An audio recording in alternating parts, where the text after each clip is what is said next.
Hey, good afternoon. Actually, it's still morning. It's just bright and sunny, so I'm a little confused. Ryan Perry here with off to a good start here, Sarah. Ryan Perry with Simple Biz Support, and it is Social Media Wednesday. Today it is Wednesday, April 8th, and as usual, I have Sarah Giametti with Provaro Marketing. Good morning, Sarah. Good morning, Ryan. How are you? I'm doing good. I tell you, I take a week off and I'm just like fumbling all over myself. So hopefully the rest of this broadcast doesn't go this smoothly. At least, as long as you don't cut me off at the end, would be great. I'll do my best. I will try. I will try. Today, you want to talk about Pinterest, and specifically, you have 6 tips for improving your marketing on Pinterest. And I'm assuming the overall idea is to generate more visibility on your Pinterest account, therefore creating more credibility, therefore generating revenue down the road.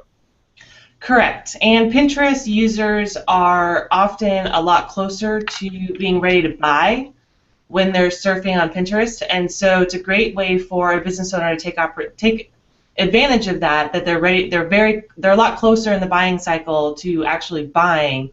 So it's just another place to have exposure, build relationships, build a following, and it's especially if you've got a product to sell or products to sell, it's a really great place for you to be. But if you're in a service business like you and I are, you can still leverage Pinterest and get good traffic to your website where people eventually buy from you.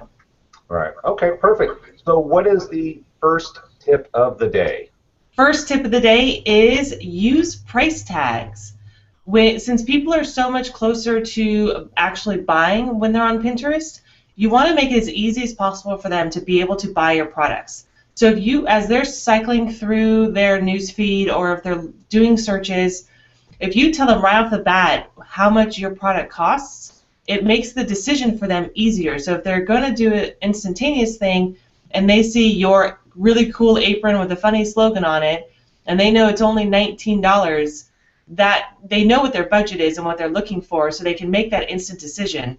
Whereas if you don't have the price tag and your competitor does, then they're more likely to go look at the competitor, because for you, without the price tag, they're going to have to go to your website, see what the price is, then make a decision. So it's a lot of extra steps for them especially if they're looking for something to buy right on the spot.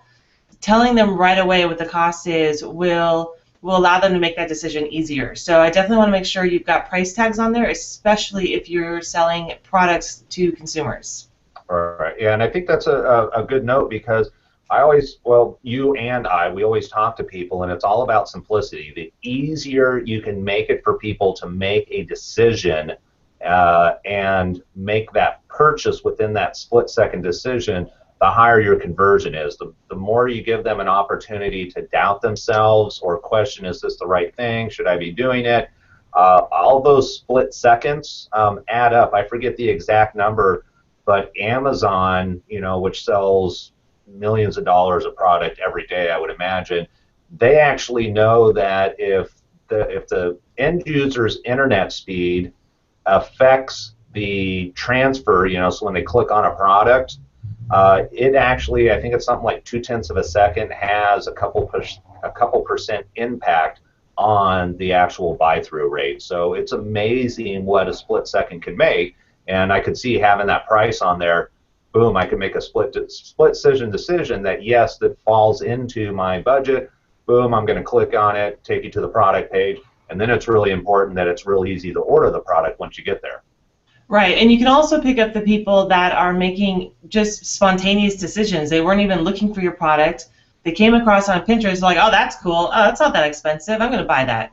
So it's an added opportunity to pick up more sales. So you've got the two ways: the people who are actively looking for your product, and the ones who passively come by and go, oh, I can afford that. That's cool. I want it. And they didn't even know they wanted what you had.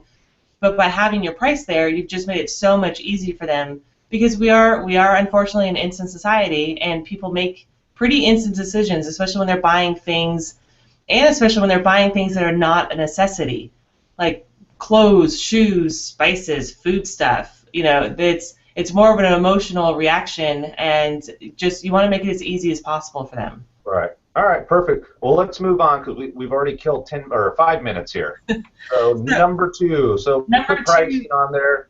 Now, if you're selling Maseratis, you may not want to put pricing on there. I will make that one little quick input. Well, you can just put the, starts at for Maserati. Because someone who's going to buy that, again, they still would like to know how much it costs. Sure. Uh, Number two, I would say create a blog board. So if you're writing a blog on a regular basis, pin all of those images to an actual blog board so that if somebody comes across that board, they see all of your blog articles in one place. And it's a great way to drive traffic to your blog. Now, this doesn't mean you can't pin it to other boards if you've got different topics. But this makes it easy if if somebody comes across the one board, they see all of your blog articles. And that's something just really simple to do to give yourself some extra exposure to the blog articles you've been working so hard on. Sure, Uh, and I think from a social proof point of view, if you only have 5 blogs on a blog board as an example, you're kind of going, hey, but as you collect more content over time, and now you've got 20, 50, 100, 200, that can be really impressive. I'm a big fan of creating content as a business owner, simply because it positions you as an expert. And just writing one blog post does not position you as an expert, but having all of that content in there is what's going to position you as an expert. So I love that one.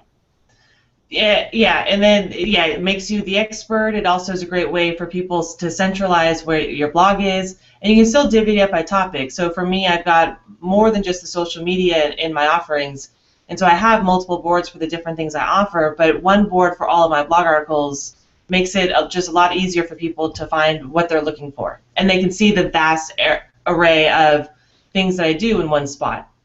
All right, perfect. And number 3. Cross-promote your presence. So you're pinning stuff onto Pinterest, you're pinning images, your blog articles. You can promote those pins on the different social media channels and drive traffic to your Pinterest board to build your following. Because you should still, even though, yes, we're in business to make money, you should not have every single pin you do on Pinterest all about you and your business. You do have to have a variety in there, have that human factor that we talk about a lot, but you can still take those pins and post them on Facebook, Google, Twitter. Instagram is a little trickier because there's no link, there really aren't any links back, but that way you can drive the traffic that you're getting on the other platforms onto your Pinterest board to get a bigger following and more exposure and more pins. Sure, and you never know. I mean, just because somebody finds you on Facebook, they may actually spend more time on Pinterest as an example. And so if you can let them know, hey, I exist over here also, you may actually get more engagement simply because their preference is different than your preference as far as which social media they like to spend their time on. Correct. So you want to definitely take advantage of that, and there's no problem with having some similar people on different platforms because, like you said, they might have found you on one, but they spend more time on the others, so you want to make sure you are reaching them on the place that they are the most. Okay, perfect. That leads us into number 4 then. If you do a regular newsletter, include some of your pins in the newsletter. Not all of them, 1 or 2. Maybe you have a special going on. You want to drive people to that. Put an image of the special on Pinterest that links to the actual special on your website, and include that image, a screenshot of the pin so it looks like it came off of Pinterest. Include that into your regular newsletter and link it to the actual pin on Pinterest so that you can drive your newsletter traffic to Pinterest because, again, you're trying to reach people in the place that they are the most, and if they're opening your newsletters, you can drive them to your Pinterest, which will drive them to your website. All right, perfect. And I like the idea. So what you're saying is actually do a screen capture of the image, crop around it, so it's the image on Pinterest versus just placing the image that you put on Pinterest. Correct. So that it looks, so it's very obviously from Pinterest, and Pinterest users will recognize what it looks like. Right, from a branding point of view. And just in case people aren't sure how you do that, just do a Google search for screen capture. Most well, I know Apple does and PCs do it. Actually, it's built into the operating system. You just have to know the short code. You can actually do a screen capture without any special software. Yep, and how to crop it too without any special software or the free software sometimes. So Google search will definitely, or a YouTube search will show you how to do all of that really easily, so that you can include that in your newsletters. Okay, perfect. And that one I really like because a newsletter sometimes gets a little dry, a lot of text, not a lot of visuals, and if you are an active Pinterest user, this is a great way of adding some visual into your newsletter. Absolutely. All right, perfect. And I believe we're moving into number 5, if I'm not mistaken. Correct. So number 5 is utilizing pin it for later links. So if you're familiar with Pinterest, you know that each pin has a link directly to the pin.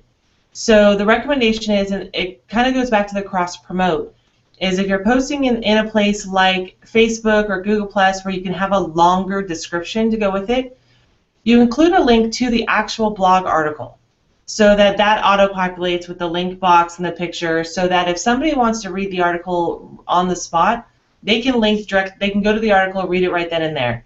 But in the description part of the post, you include a pin it for later link with a link directly to the pin on Pinterest, because that will drive them to Pinterest to pin it to their boards, kind of as a save for later. So if they're just surfing through the Facebook newsfeed like, oh, that's a cool article, yes, they can use the Facebook save for later link or button, but what you're trying to do is take advantage of the fact that they might not have time to read the article but are interested in it, drive them to Pinterest to pin your pin, because one, they're pinning your content, so their followers are going to see it, and it adds exposure to you, and they might end up following you on Pinterest just by driving them to pin it for later. All right, and there's one thing I want to debunk here because a lot of times people, especially when I'm talking to clients, they go, "Oh yeah, but I never do that. I would never click on a link and then pin it for later." That's okay because that's the way you operate. That doesn't mean everybody else in the world operates that way. And again, the idea behind a lot of what you do should make it easy for other people to be able to follow and digest your content the way that they want to. So just because I'm somebody, I would never do that personally. So I'm like, yeah, as a business owner, it'd be real easy for me to go, I wouldn't do that, so nobody else would, I'm not interested. But there are a lot of people out there that do use Pinterest for just collecting ideas and storing them later. And then when they actually have time, later in the day, they're drinking their wine, they're on that pin it for later board, and they're actually reading that content. So again, just because you wouldn't do it doesn't mean other people wouldn't do it. And really the goal is to make things as easy as possible for others. Right, and give them multiple options for consuming your content. How long does it take you to add that second link? 5 to 10 seconds? Big deal. If it gives you a couple people to pin it and gives you exposure and drives traffic to your website, it's worth the 10 seconds of your time, even if you don't actually do it. Correct. Total value add. And we've got a little bit over a minute left for numero 6. So number 6, track pins from competitor domains. So there's a tool called Pin Alerts that you can plug in alerts for it, where an example is I can pin an alert that anytime somebody pins something from Ryan's website, I get notified. And it's a great way to see the people that are pinning the content of your competitors, and you can click on the person, the pinner's name, and see their profile. Do they have a ton of boards? Do they have a ton of followers? And if so, that's somebody you might choose to follow and build a relationship with. You follow them, you interact with their pins, you like, you comment, then they follow you. All of this is about building a community. And so, but it's a great way to see who's already following your competition and build relationships with them as well to see if you can get them to come over to your side. Sure, and it's just a great way if somebody's doing something successful, instead of reinventing the wheel, go ahead and check them out, see what they're doing. Can you take some ideas off of what type of content they're posting it, how they're posting it, when they're posting it, and see if that has a positive effect with your viewership also. And then we're out of time, but do you know the URL for that software, the name of the software? The software is Pin Alerts, so it's pinalerts.com. Okay, perfect. So those are 6 tips that you can use today to improve your visibility on Pinterest. Any closing thoughts? Nope, just take it one step at a time. Start with one of the 6 and get good at it. Move on to the next one. Do what you're comfortable with. If you don't do a newsletter, it doesn't mean you need to actually start up a newsletter just for this. It's just one of the options for you to build your exposure. Yeah, I think, and that's a great idea. I was at a marketing conference, and one of their big pushes was singular focus. And you talk about social media, and geez, I got to be great at Facebook. I got to be great at Pinterest. No, just focus on one, and then if you're focused on one, just pick one avenue of increasing visibility or credibility, and just focus on that one avenue until you get really good at it, and then go ahead and add the second option in to kind of up your game. So love that, Sarah. We got to get rolling, or we got to get rolling. We got to go. Our time is up. As always, I appreciate your input, your expertise, and your professionalism. And we are going to talk next week about something super duper excited. I have no idea what it is because Sarah said it was so secret, so exciting. She's keeping it from me. You'll definitely want to come back next week and see what we have lined up for you. All right, Sarah, appreciate your time. Have a great day. Thanks, Ryan. You too. All right, bye. Bye.